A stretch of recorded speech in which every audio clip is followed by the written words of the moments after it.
fue Jorge Mario Bergoglio, el Papa Francisco? Aquí una semblanza de su trayectoria en la Iglesia Católica. El que no camina sin dejar huella no sirve para nada. En la vida hay que caminar como caminó Jesús, dejando huellas que marquen la historia, huellas que dejen descendencia.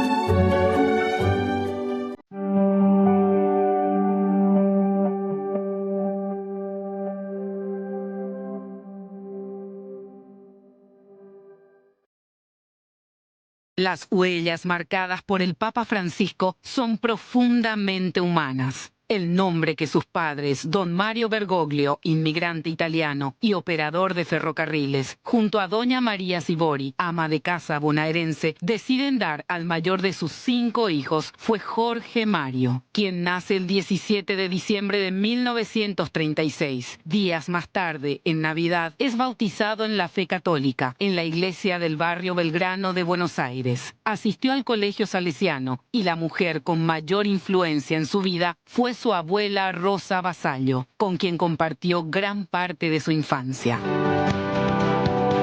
He recibido mi primer anuncio cristiano propiamente de mi abuela. Esto es bellísimo. Al adolescente Jorge le gustaba dormir hasta tarde y coleccionaba estampillas como pasatiempo. En 1949 asiste en las misas como monaguillo y en sus cortos 13 años es cuando obtiene su primer trabajo diurno en una fábrica de medias.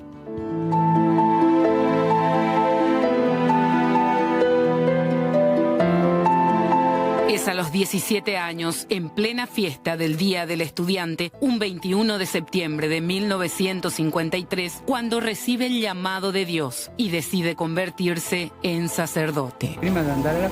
Antes de andar a la fiesta, pasé por mi parroquia, sentí la necesidad de confesar. Y esta fue para mí una experiencia. Yo no sé qué sucedió propiamente. ¿Por qué estaba ese sacerdote que no conocía? ¿Por qué sentí este deseo de confesarme? La verdad es que alguno me esperaba.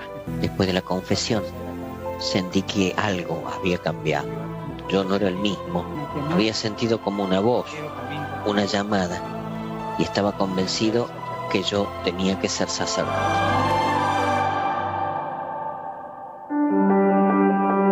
Al término de sus estudios secundarios en el Colegio Industrial, se gradúa como técnico bioquímico e inicia labores en un reconocido laboratorio bonaerense. Es ahí donde conoce a nuestra compatriota Esther Ballestrino, bioquímica, activista social y atea. Otra mujer quien tuvo poderosa influencia en el joven Jorge, antes de desaparecer en el marco del operativo Cóndor.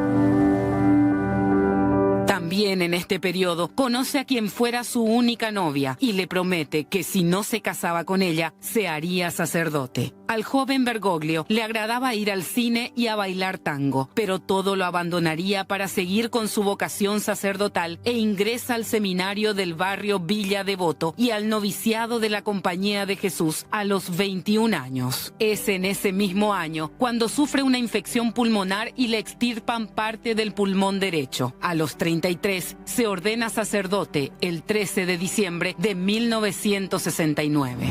Como argentinos, no seamos hipócritas. En la escuela nos enseñan que la Asamblea de 1813 abolió la esclavitud. Son cuentos chinos. Existen otras esclavitudes. Desde aquí va tomando diversos roles de responsabilidad en la Iglesia Católica Argentina. Del 73 al 79 es el superior provincial de los jesuitas. En 1998, arzobispo de la ciudad de Buenos Aires y cardenal en el año 2001.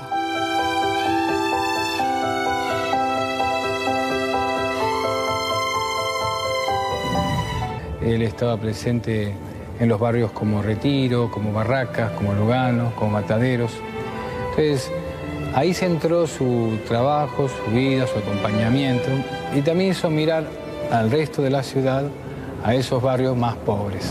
De una profunda vocación profética, el padre Jorge dejó de ver televisión en los años 90 y dejó de tomar vacaciones porque rompían con su rutina pastoral. Su labor eclesiástica fue enorme, teniendo una especial apertura hacia los más desprotegidos y en general su calidez y tranquilidad hacían que se acercaran a él tanto aquellos que no comulgaban con la religión e incluso en ideología.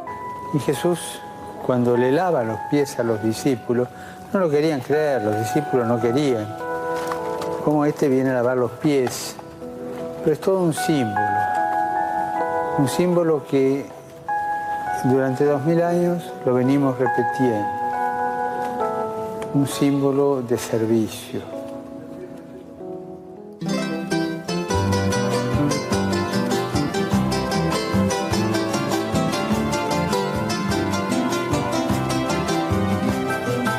El padre Jorge, como le conocían, fue asiduamente a la Villa 31, donde existía en aquel entonces ya una población de 40.000 almas y también era bastión de la inmigración paraguaya en Buenos Aires. Aquí, tras ser nombrado obispo, continuó la estrecha relación con el Paraguay a través de las misas que presidían el altar dispuesto en esa villa, altar en honor a la Virgen de Caacupé.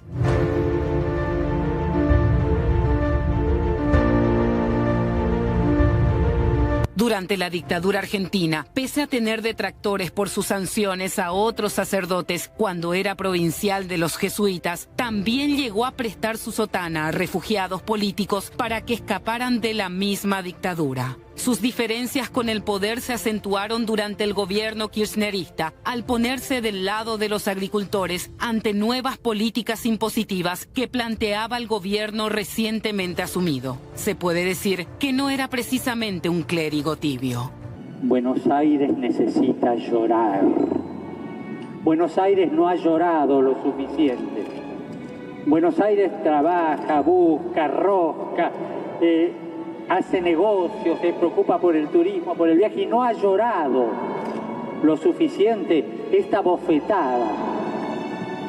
Fue devoto de San José Durmiente, de la Virgen de Satanudos, de la de Caacupé y de Santa Teresita del Niño Jesús, imagen que tuvo siempre al lado de su cama. Rezaba para tener el don de lágrimas y para conservar siempre su buen humor. Cuentan que un día tomó la cruz del rosario de la mano del cuerpo de un sacerdote fallecido, cruz que siempre llevaba en su pecho. También guardaba en el brevario una carta de su abuela Rosa, y siendo el brevario lo primero que abría en la mañana y lo último que cerraba en la noche. Escuchar al Señor que inspira cosas grandes en el silencio del corazón propio y del hermano, del amigo y del compañero, reconstruyendo ese vínculo social desde lo consistente de la búsqueda común. En abril del 2005, como cardenal, asiste al cónclave que debía encontrar al sucesor de Juan Pablo II. Tras 2 días, el colegio cardenalicio anuncia que Joseph Ratzinger sería el nuevo papa. En aquel entonces, aunque el voto es secreto, trascendió que un cardenal sudamericano había quedado en segundo lugar.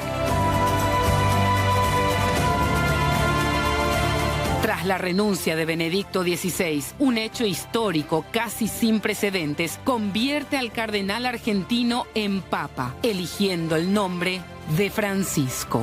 Habemus Papa.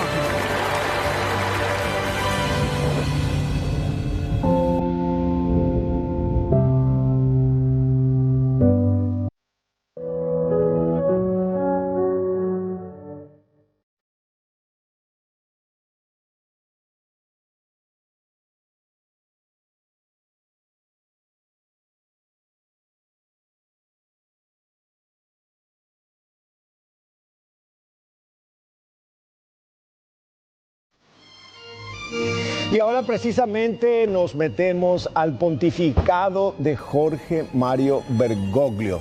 De hecho, permaneció como jefe máximo de la Iglesia Católica, Apostólica y Romana por 12 años con 39 días. Este es el fantástico recuento.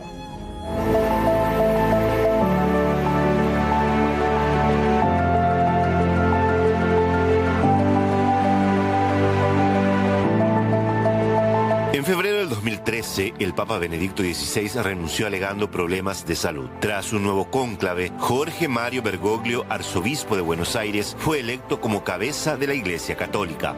Annuncio vobis gaudium magnum, habemus papam.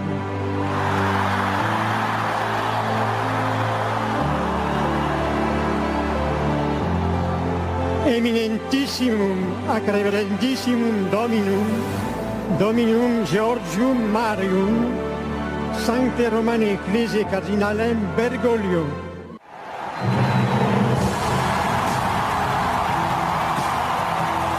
Jorge Bergoglio se convirtió en el primer papa latinoamericano. Además, es el primer pontífice de la orden jesuítica. Preghiamo sempre per noi, l'uno per l'altro. Preghiamo per tutto il mondo, perché ci sia una grande fratellanza. Pregate per me e a presto, ci vediamo presto.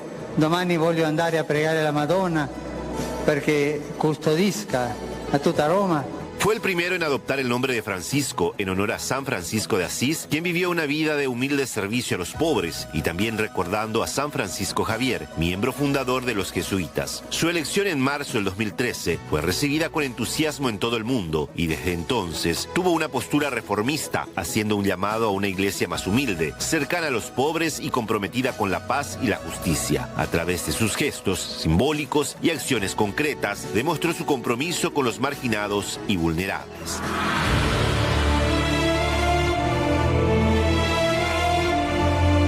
Los viajes y visitas apostólicas o pastorales de un papa, sobre todo internacionales, fuera de Italia, siempre fueron noticia. En el caso de Francisco, se destacan principalmente por los destinos elegidos. Eligió países de minoría católica como Egipto o Emiratos Árabes, demostrando que el papa es un líder mundial, no solo para los católicos. Varias veces se desplazó a lugares notoriamente alejados de Roma, como Myanmar y Bangladesh, manifestando la universalidad de su mensaje. Participó en eventos de importancia para la Iglesia Universal, como varias jornadas mundiales de la juventud, encuentros mundiales de las familias o congresos eucarísticos internacionales. Por favor, no licúen la fe en Jesucristo.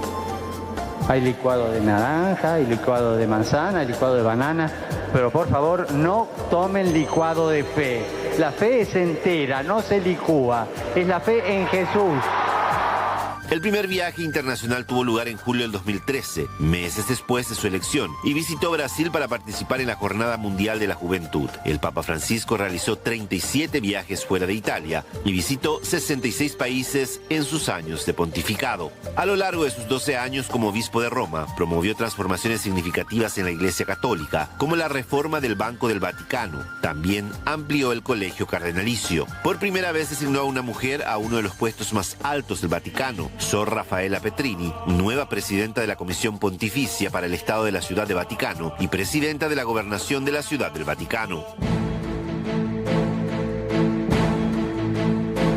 El Papa Francisco publicó 4 encíclicas. La primera el 29 de junio del 2013 con el nombre de Lumen Fidei, donde reflexiona sobre la fe y hace un llamado a todos los católicos a confiar plenamente en el amor de Dios y la plenitud de la fe. En el 2015 publicó la encíclica Laudato Si, una carta en donde el Santo Padre llama a cuidar el planeta, al que denomina nuestra casa común, y a escuchar el clamor de los más pobres. Allí aborda la crisis climática y defiende la gestión ambiental. 5 años después, en medio de la pandemia del coronavirus, publicó Fratelli Tutti, una encíclica sobre la fraternidad y la amistad social, y Dilexis Nos, de 2024, indaga sobre el amor humano y divino del corazón de Jesucristo. Desde su llegada a la silla de San Pedro se convirtió en un problema para parte de la curia, suprimió muchos privilegios de la burocracia vaticana. El Papa Francisco irrumpió tras casi 34 años de pontificados conservadores, como los del Papa Juan Pablo II y Benedicto XVI. Uno de los mensajes más duros se dio en diciembre del 2014, donde exaltó las patologías curiales como la soberbia, la vida de lujos y el autoritarismo. Il cristiano è una persona che allarga il suo cuore con questa magnanimità, perché ha il tutto, che è Gesù Cristo, le altre cose sono il nulla. Questo egoismo mascherato da cristianesimo. También también resistió una crisis político-religiosa, el sabotaje interno que padeció desde la divulgación de documentos financieros clasificados, Vatilix II, la publicación prematura del borrador de la encíclica Laudato Si, hasta la revelación en audio de una intervención del Papa, alerta que en los seminarios hay demasiado mariconeo. Sin embargo, Francisco tenía la legitimidad del mandato de las asambleas precónclave, en que los cardenales le pedían reforma de la curia. Francisco terminó pidiendo disculpas por sus dichos.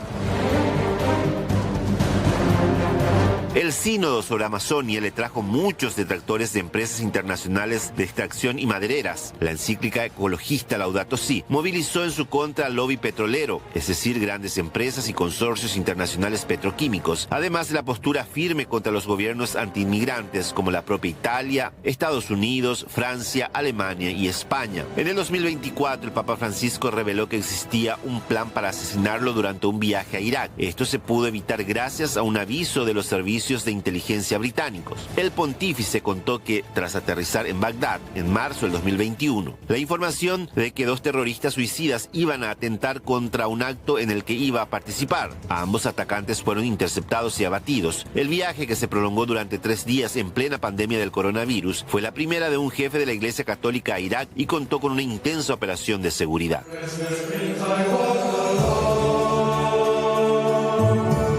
Al primer papa latinoamericano no le fue fácil. Aunque cuenta con miles de simpatizantes en todo el mundo, hizo frente a los tradicionalistas que cuestionaban no solo la forma abierta de comunicarse del papa, sino sus reformas implementadas.